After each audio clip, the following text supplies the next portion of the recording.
एक समय की बात है, भगवान गौतम बुद्ध अपने शिष्यों के साथ बैठे हुए थे और उन्हें उपदेश दे रहे थे। तब उन्होंने अपने शिष्यों से कहा, क्रोध इंसान का सबसे बड़ा दुश्मन है।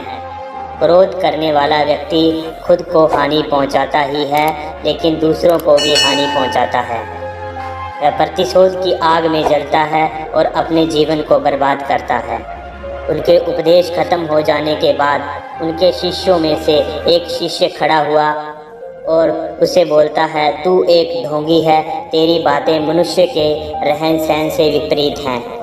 तू जो भी कहता है उसे अपने जीवन में अनुसरण नहीं करता और दूसरों को ये सब करने को कहता है। जब उसका वह शिष्य गौतम बुद्ध को उल्टी सीधी बातें कह रहा था, तब गौतम बुद्ध ने कोई प्रतिक्रिया नहीं दी और वह शांत बैठे रहे।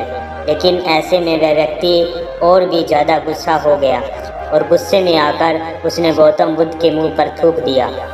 इसके बाद भी महात्मा बुद्ध को गुस्सा नहीं आया और वह शांत थे। उन्होंने अपने चेहरे से थूक को पोंछा और वह चुपचाप बैठ गए।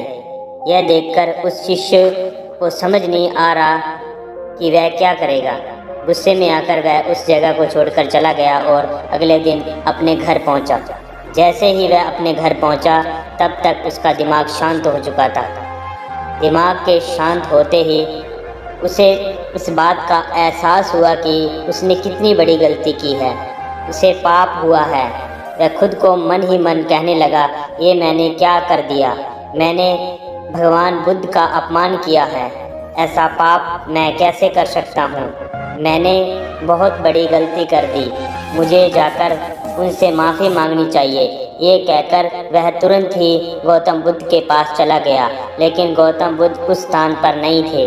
ऐसे में वह शिष्य जगह जगह भटक कर उन्हें खोजने लगा। जैसे ही उसे भगवान बुद्ध मिले तो वह उनके पैरों में गिर गया और उनसे कहने लगा, मुझे माफ़ कर दीजिए, मुझसे गलती हुई है, मैंने आपका अपमान किया है, मैंने ये बहुत बड़ा पाप किया है।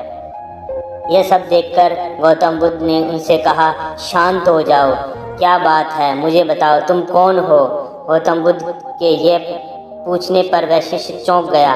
वह सोचने लगा कि महात्मा बुद्ध कैसे भूल सकते हैं, मैंने तो उनका अपमान किया था। यह सोचकर उसने महात्मा बुद्ध से पूछा, मैं वही शिष्य हूँ जिसे कल आपका अपमान किया था और आप इतनी जल्दी मुझे भूल गए। हमें कल की बातों को कल में ही छोड़ देना चाहिए। वह अच्छा हो या बुरा, इसके बारे में बार बार विचार नहीं करना चाहिए। मैं बीती हुई बातों को पीछे छोड़कर आगे चलता हूँ और ऐसे ही हम सबको भी करना चाहिए। भगवान बुद्ध ने उस शिष्य को कहा। भगवान बुद्ध की ये बातें सुनकर वह शिष्य और भी ज़्यादा प्रभावित हुआ और उनसे बोला, मैं आज से आपकी बातों को माना करूँगा। इस कहानी से हमें ये शिक्षा मिलती है कि क्रोध करना इंसान के लिए सबसे बड़ा खतरनाक है। ये मनुष्य का सबसे बड़ा दुश्मन है जो उसे बर्बाद कर सकता है। इसलिए मनुष्य को भी कभी भी क्रोध नहीं करना चाहिए। इस कहानी में हमें ये भी सीख मिलती है कि बीती हुई बातों को हमें भुलाकर आगे बढ़ना चाहिए।